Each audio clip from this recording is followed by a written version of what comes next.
Hi friends, welcome back. तो friends, अभी की लेटेस्ट न्यूज है, भारत पे अरबों डॉलर बरसा दिए हैं। किसने बरसाए? वो ये तो नहीं है जो कश्मीर में आए थे और उसके बाद सीईओज जो आए थे और उन्होंने, वो तो नहीं है कि कोई और न्यूज है? अगर कोई और न्यूज है तो और भी मजा आ जाएगा यार। तो पहले जल्दी से वीडियो शुरू करते हैं। वीडियो शुरू करने से पहले अगर आप चैनल पर नए हो और आपने अभी तक सब्सक्राइब नहीं किया तो जल्दी से पहले सब्सक्राइब के बटन और बेल आइकन को क्लिक कर लो ताकि आपको हमारे सारे न्यू वीडियोस के नोटिफिकेशन मिल जाए जैसे हम अपलोड करें। अगर आपको वीडियो पसंद आता है प्लीज लाइक एंड शेयर। चलिए शुरू करते हैं। नमस्कार दोस्तों, स्वागत है आपका हिंदी नॉलेज शो में। तो दोस्तों, जापान की कंपनी सुजुकी ने एक ऐसा ऐलान कर दिया है जिसके बाद दुनिया भर में जितनी भी कंपनियां हैं उनकी रातों की नींद उड़ाकर रख दी है। और इसका कारण भी है क्योंकि सुजुकी ने आज जो किया है इससे ठीक 30 साल पहले उसने यही किया था और उसकी बदौलत पिछले 30 सालों से सुजुकी भारत के पूरे कार मार्केट पर कब्जा जमा कर बैठा है। अगर मैं आपको आज के आंकड़े बताऊं तो भारत के अंदर अगर हर रोज 100 कारें बिक रही हैं ना, तो उसमें से 50 कारें सुजुकी की हैं। बाकी की 50 में टाटा भी है, उसमें हुंडई भी है, महिंद्रा भी है, किया भी है, इसके अलावा एमजी मोटर्स भी है। ये सारी कंपनियां मिलकर 50 कारें बेचती हैं और अकेली सुजुकी भी 50 कारें बेचती है, जबकि सुजुकी की कारें सबसे ज्यादा अनसेफ मानी जाती है। इनकी कारों की आप सेफ्टी रेटिंग उठाकर देख लीजिए, आप हैरान रह जाएंगे। लेकिन इसके बावजूद भी इन्हें कोई टक्कर देने वाला नहीं है। और अब जो इन्होंने किया है उसके बाद तो आने वाले कई सालों तक इनका दबदबा कायम रहेगा। लेकिन अब आप कहेंगे कि ऐसा सुजुकी ने किया क्या है?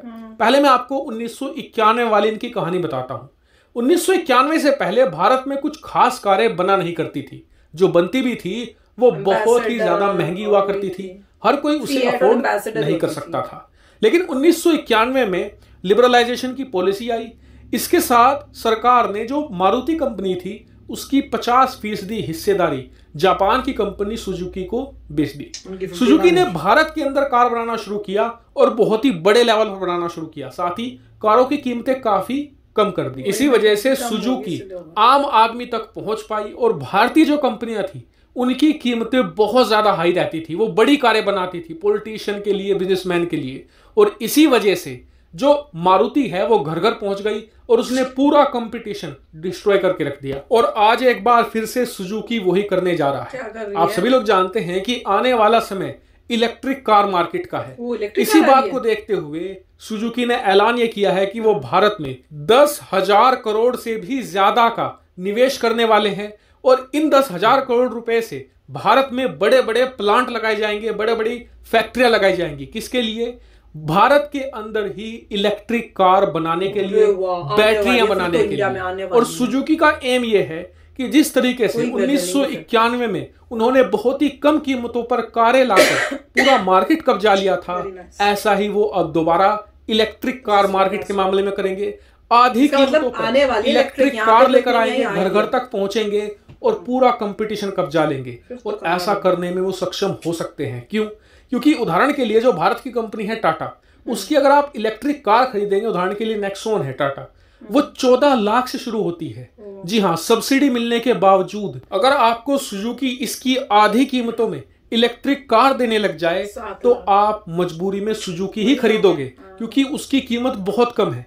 और सुजुकी जापानी कंपनी है, उनके पास वो टेक्नोलॉजी मौजूद है जिससे वो अपनी प्रोडक्शन कॉस्ट बहुत कम कर सकते हैं और बहुत ही सस्ती कारें आप लोगों को उपलब्ध करवा सकते हैं। वहीं भारतीय कंपनियां इसे करने में अब तक नाकाम दिख रही है। हालांकि मुझे अभी टाटा कंपनी से बहुत उम्मीदें हैं कि वो कहीं ना कहीं सुजुकी को टक्कर देगी। लेकिन अगर आप देखें तो सुजुकी का निवेश भारत के लिए फायदेमंद ही है। क्यों? क्योंकि सुजुकी जो भारत में कारें बेचती है वो 100% भारत में बनी होती है, भारतीय लोगों को रोजगार देती है। हालांकि इस पूरी सिचुएशन को आप कैसे देखते हैं कमेंट करके बताइएगा। फिलहाल इस वीडियो में इतना ही। Thank you very much for watching video.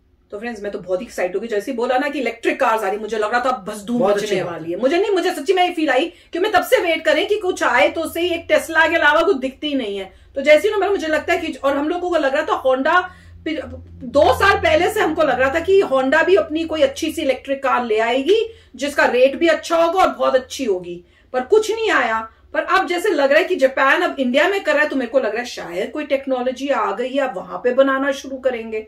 मुझे नहीं पता, हो जाए तो मजा ही आ जाए यार। जहां तक मुझे पता है सुजुकी का 51% शेयर है, मारुति का 49।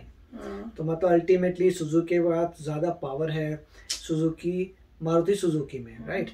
और अच्छी बात तो ये है कि टाटा आगे बढ़े तो अच्छी बात होती है, क्योंकि वो 100% इंडियन कंपनी है। अब मगर अभी एक नीड है, रिक्वायरमेंट ये है कि ऑयल पे डिपेंडेंसी खत्म करनी है। वो तो है पहले। उसके लिए बहुत जरूरी है कि इलेक्ट्रिक व्हीकल आए सस्ता। अगर महंगा आता है तो फायदा क्या, लोग खरीद नहीं पाएंगे।